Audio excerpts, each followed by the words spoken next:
está en casa, lo invito ahora a que me acompañe a conocer de la voz de una experta, la maestra Gabriela Jiménez, académica del Instituto de Ecología de la UNAM, este tema, el de la separación de basura, la solución que parece no más no llega. Muchas gracias, maestra, por atender esta tarde nuestra llamada para que nos platique. A ver, ¿qué podríamos hacer? ¿Cómo le abonamos a este tema? La verdad, y esto lo comento de manera personal, maestra, hay muchos envases que se pueden reutilizar y que muchas veces por flojera no lo hacemos y porque la industria tampoco nos lo permite, como que todo está diseñado para que sea así. Buenas tardes, Alejandra. Sí, exactamente. Parece una especie de alianza en contra del consumidor. Es decir, muchos como tú estamos dispuestos a reciclar, a reutilizar, pero no nos permiten del todo poder hacerlo. Y esto del reciclaje no es nuevo, no empieza de ahorita, esto tiene muchísimos años y de hecho yo no sé si ustedes recuerdan que en la década de principios de 2010, principios de los finales de 2000, la basura ya se separaba en más partes, no nada más orgánica e inorgánica, lo cual hacía mucho más fácil este trabajo que realizan el personal de los pepenadores, de limpieza y los pepenadores. Yo en realidad quisiera levantarles un monumento a las personas que trabajan en el servicio de limpia, porque no nada más es trabajar en la basura, sino separarla, tratar de sacarle. Ellos mismos hacen un gran trabajo separando. La mayoría ya lleva separado latas, botes, botellas de PET, otro tipo de botellas de PET, pero de otro tipo, que son los envases de detergentes y ya sea caseros o de uso personal, y también separan latas que nosotros no hacemos, antes lo hacíamos, ahora yo no sé por qué, cartón limpio, pilas, vidrio.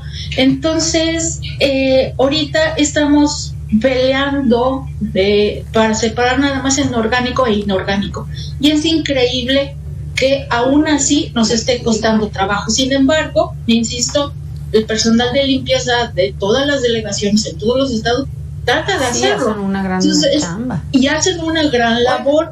Y sí, dígame.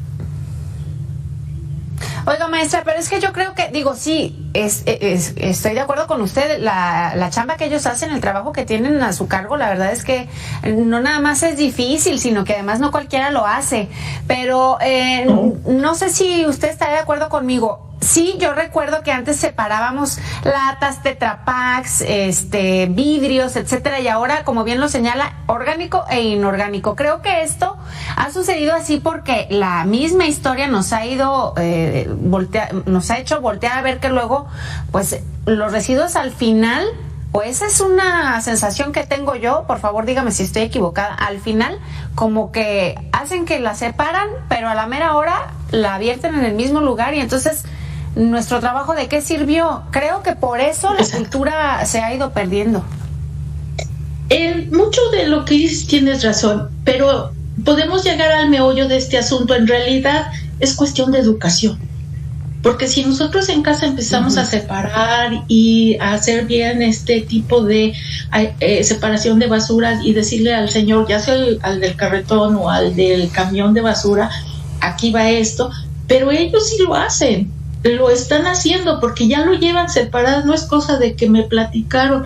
Tú lo puedes ver, llevan unas costales inmensos arriba de los camiones que llevan la lata, el cartón limpio y lo están vendiendo, y bien hecho, porque la verdad se llevan una buena friega en este trabajo separando y vendiendo. Le digo, 1 kilo de lata de aluminio creo que cuesta $1, algo así, o sea que hacen demasiado trabajo y su remuneración es muy poca, y está perfecto que traten de ganar un poquito más, pero creo que esto viene más de casa, ¿no? Entonces tiene que ser como contagioso.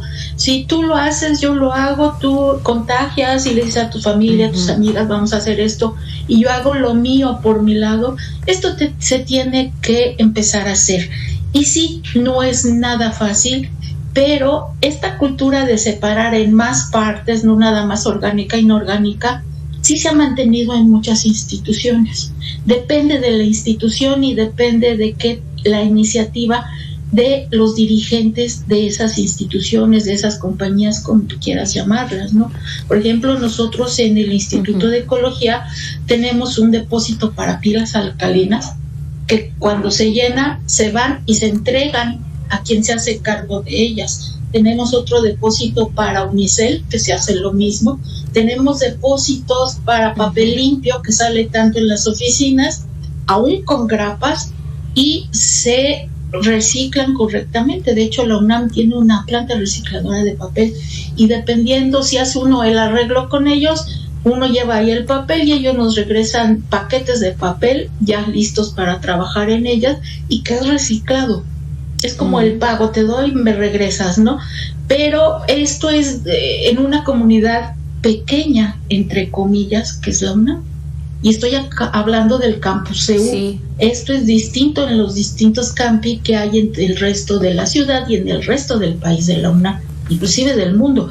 Pero esto tiene que ser como una ya de mutuo propio de la gente que está en comunidad en distintos lugares, ¿sí? Ya no tanto depender. Oiga, maestra, ¿y cómo ¿Cómo llegan ustedes a este modelo de, a ver, yo aporto esto y entonces tú me aportas esto y de alguna manera estamos reciclando y ayudando al medio ambiente? ¿Cómo llegan a ese modelo, por una parte, y por otra parte, ya digamos en una cosa más macro, ¿no? Que sería el país. ¿A qué país pudiéramos estarle copiando en este momento para empezar con el pie derecho y darle rumbo a esto del reciclaje?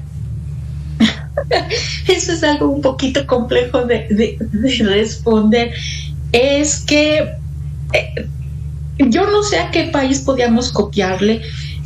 Podríamos copiarle, por ejemplo, a Finlandia, a Noruega, a Suecia, que son países terriblemente rectos, por llamarlo de alguna manera, y que hay poco robo, hay poca delincuencia, hay poco de esto, pero hay que tomar en cuenta que esas poblaciones son pequeñas en realidad en comparación con nosotros.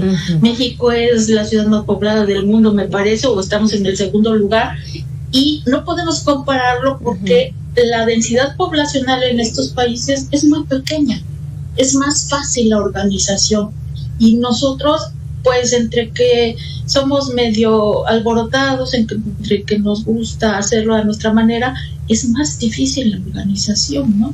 Y bien, esto que hemos conservado, por ejemplo, en el instituto, surgió después de que ya no nos pedían separar la basura en lata, papel y todas estas cosas, y se decidió conservarlos. Pero es cuestión de hablar directamente con los productores. Hace muchísimos años se comunicó conmigo el dueño de una fábrica de papel, para tratar de hacer este tipo de intercambio. Y no sé por qué extraña razón, él abandonó. Pero estábamos dispuestos a darle el papel y el cartón limpio también, y él nos iba a regresar paquetes de papel ya reciclado.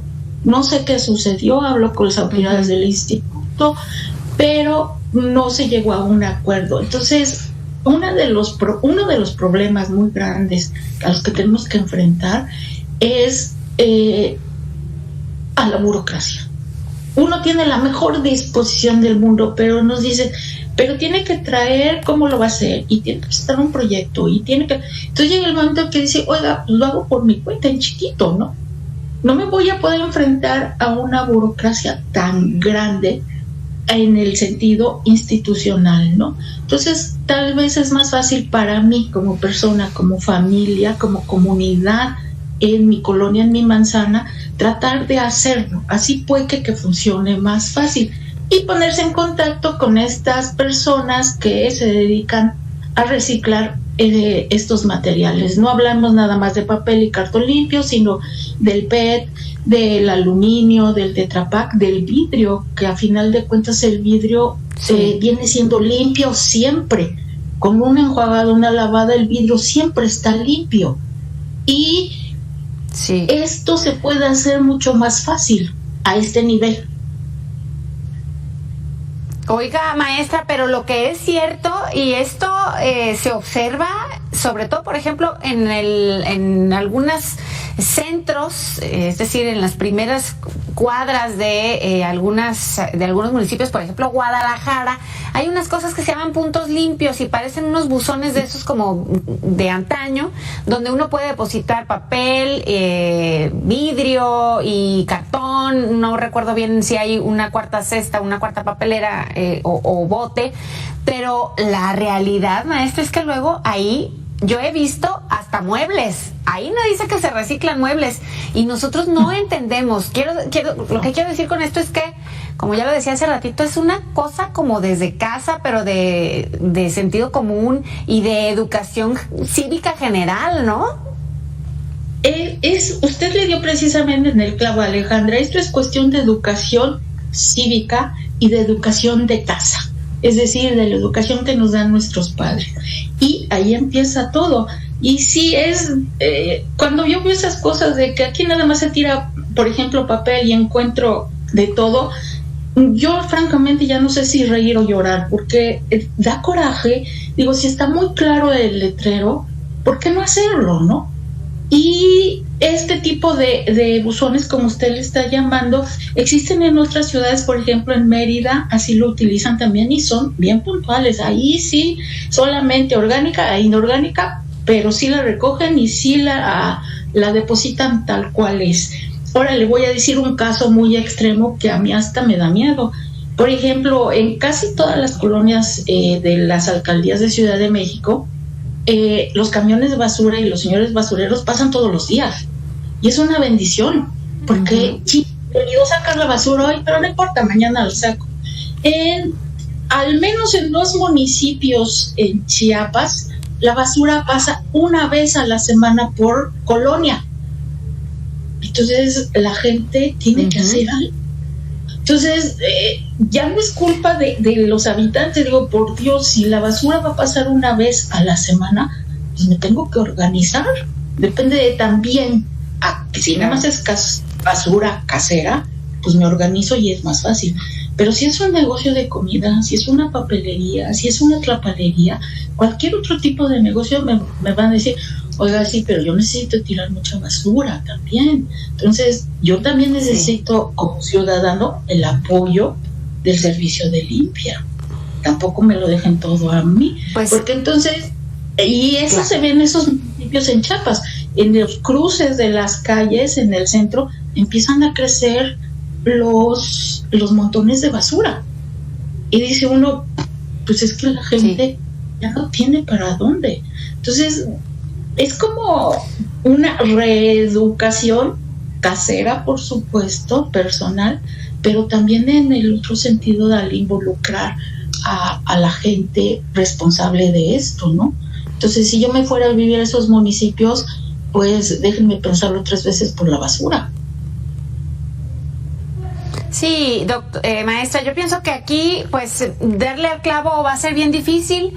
Esta es una tarea que todo mundo tenemos que ponernos las pilas, ¿no? Manos a la obra, y no nos queda más que con el ejemplo, como ya decía usted hace rato, y contagiarnos unos con otros, que para unas cosas somos muy buenos como sociedad y nos unimos y protestamos y marchamos y todo, y para otras cosas que no vemos el impacto inmediato, pues nos tardamos lo que sea, ¿no? Aquí está la muestra, pero bueno, ahí está el llamado. Le agradezco mucho, maestra Gabriela Jiménez, que nos haya regalado unos minutos de su tarde.